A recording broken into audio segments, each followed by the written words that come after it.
He gives you the cash, he so does give you the cash. He will get money from his videos, he will do what he can. My name is StarkyBooty32, and the time has finally come, everyone, because a few days ago I watched the G5 MLP movie My Little Pony: A New Generation on Netflix, and I have finally seen the G5 MLP movie for myself after waiting for months for it to finally be released. Now that I've seen the G5 MLP movie, in this video I'm going to be giving a review of what I thought of the movie and things that I'd like to see that will hopefully get revealed in the upcoming series. This may be a very long video, as I'm probably going to be discussing a lot of stuff in it, and if you also haven't seen My Little Pony: A New Generation, I suggest you click off this video and go and watch it, because there will be spoilers. But without any further ado, let me get right into this review. I'll just start off by saying that I really loved the G5 MLP movie. It was a fantastic movie and literally a golden cinematic masterpiece on Netflix. It was very well constructed with its storyline, its characters, and from the overall environment, with every minor detail like the aesthetics, the lighting, and the textures of the world it was in. The time in which was utilised to make it went to good use, and I can see how much effort and time the animators had utilised to make it look really good. The story for one was very generic and fun to watch, because we see how as a filly, Sunny Star Scout is told the stories by her father Argyle about the three pony races being separated in the beginning. Sunny then sets out on a journey when she's older to unite all the pony races together again by finding three crystals and getting them together, which will make magic return to the world. And she makes friends with Izzy Moonbow, Zipstorm, Pit Pedals, and Hitch Trailblazer along the way. I was wondering at first how and why Izzy came to Maritime Bay in the trailer, but now we know that when she was a filly she got a letter in a lantern which Sunny sent out as a note to the Pegasuses and Unicorns, and that letter landed in Bridalwood. Izzy then found the letter, and as it said that Unicorns and Pegasuses were welcome in Maritime Bay, she then decided to come there to make new friends with some of the ponies there.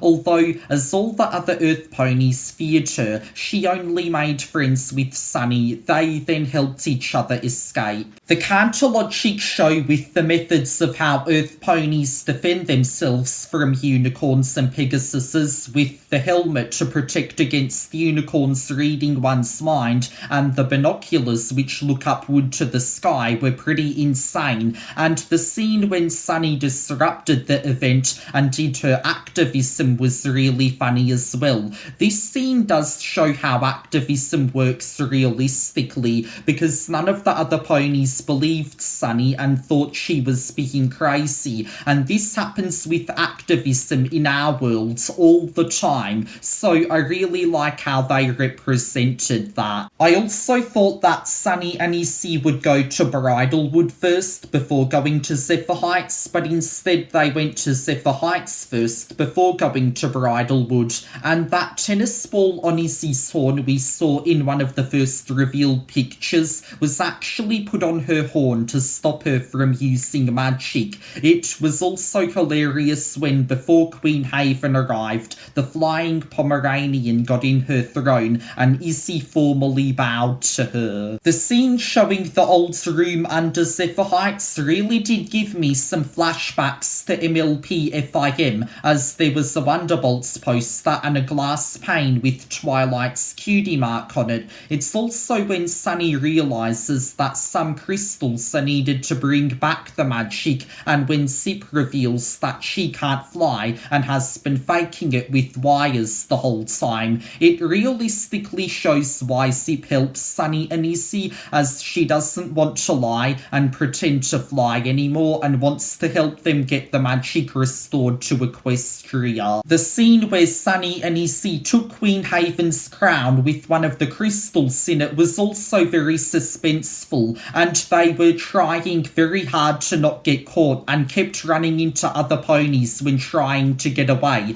But how did the other Pegasuses who were watching Pip sing glowing up not see Queen Haven's crown being stolen and replaced with a fake? Were they just blind or something, or too distracted with Pip's song? I honestly have no idea how they didn't notice that. But then it's revealed to the Pegasuses that Pip has been faking flying the whole time, and then Queen Haven, Pip and Sip are under arrest for lying about that, and then they manage to escape from Zephyr Heights and make it to Bridalwood. Along the way, we see that Hitch loses interest in arresting Sunny for harbouring Izzy and decides to tag along with Sunny, Izzy, Pip and Sip to find the final crystal in Bridalwood. It was also funny how when a unicorn hears the words magic, earthwing and mayonnaise, they then do rituals by saying bing bong to ward off the jinxies or whatever it was that Izzy said. Sunny then wins another crystal after a Just Prance game with Alpha Biddle, and then there's a very emotional scene when Sunny and Izzy try to put the crystals together but nothing happens, and then the atmosphere feels very slow and sad, as if you've wasted your time trying to do something. But towards the end of that scene, Sunny goes home and finds the final crystal in her lantern that she had.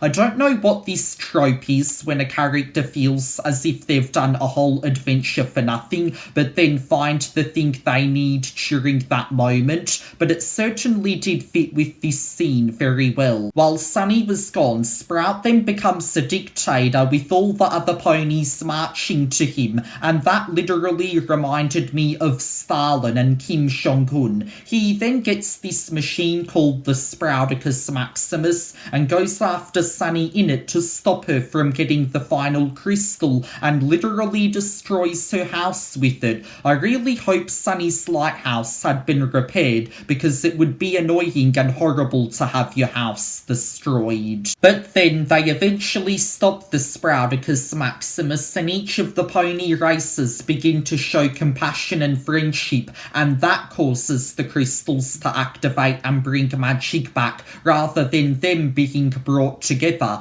And that does have ties with the first episode of MLP FIM, as the elements of harmony are destroyed by Nightmare Moon, but the main six turn out to be the elements and defeat her with their power, showing again that you don't need the artifacts to bring something back, but you need to show that thing within you. So I love how they revisited that concept. Before I do go on with some other stuff that we saw through the movie, I want to talk about that scene at the start where we saw the main six. I'm glad that we saw the main six again at the start, because we all know that they're the ponies that we all know and love, and it really did set up the movie in a very symbolistic way, showing that the era of G4 had ended and now was the beginning of a new era with G5, of how the magic disappeared and that. And Rarity turned evil at the start, which was rather surprising and shocking for me to see,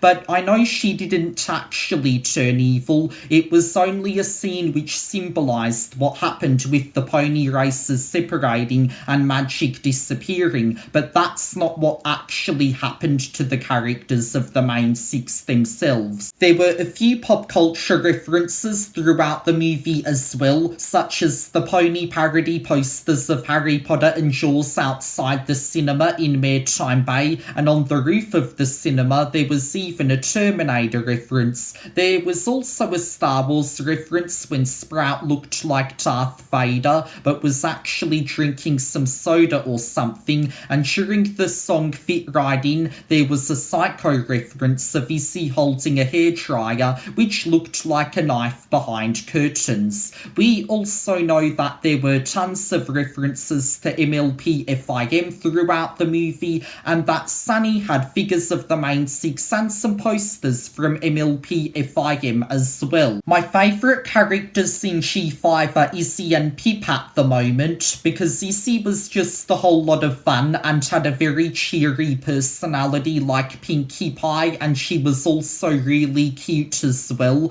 As for Pip, she was kind of like Rarity, as she was trying to look good and shine all the time, but rather than dresses, she's a social media influence, and Rarity is one of my favourite MLP characters in G4, so that could be the reason.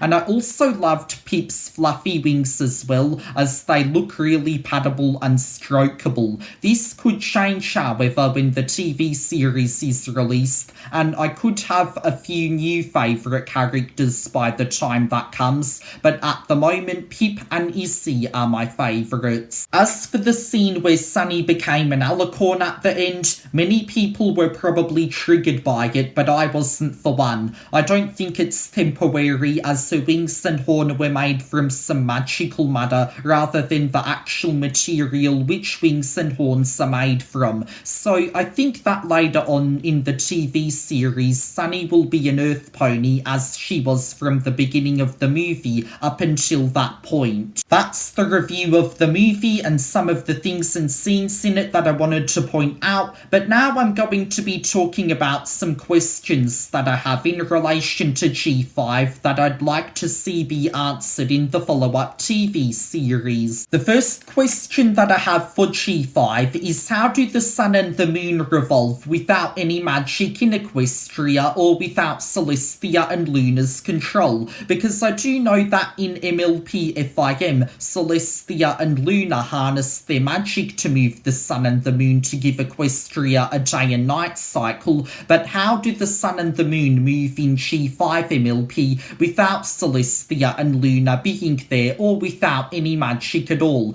Do they have their own magic outside Equestria that can make them move or something? I'd really like to know how the sun and moon move in G5 without magic. I'm also wondering how many years G5 is set after MLP FIM, although we did hear in the movie that the events of G4 happened many moons ago and a long time ago, but it didn't give an exact number on how many years actually passed. As G4 is mentioned as being ancient Equestria, I would assume it's a few thousand years after MLP FIM, but I would like to know the actual number of years which have passed from that time. I would like to know how the pony races separated again. Was it Wendigos like in MLP FIM, or was it some other catastrophic event that had occurred which caused racism and bigotry? It did say that the pony races separated in the movie, but it didn't say how they separated, and I thought I would get that question answered in the movie, but I didn't. Is Zephyr Heights also built on the ruins of Canterlot? We did see in some promotional material that there was a map of Equestria showing Zephyr Heights on a similar looking mountain that Canterlot was on,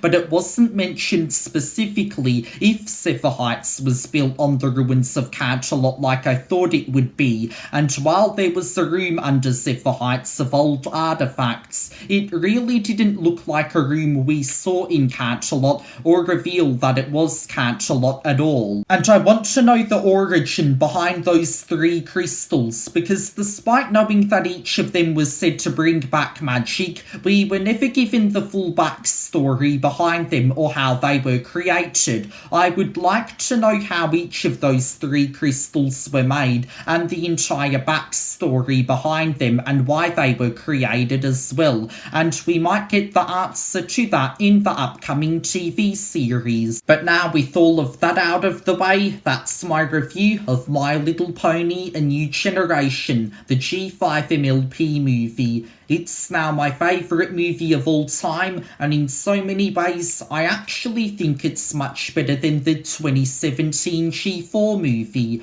The G5 movie certainly beats it with 100% Rotten Tomatoes, and it actually feels like I'm watching My Little Pony rather than some MLP characters running through different universes into anthropomorphic creatures all the time. However, I didn't think it's better or worse business than MLP FIM, but it has the same business as MLP FIM. Do I recommend it? Yes, of course. Both kids and adults alike can enjoy it, and it's a bundle of fun to watch. It did end off with a cliffhanger, and I can't wait for the TV series of it that will come within a few months' time, and I hope some of the questions that I have for it will be answered then. Until next time, my name is StarkyBooty32, and thank you for listening, humanity.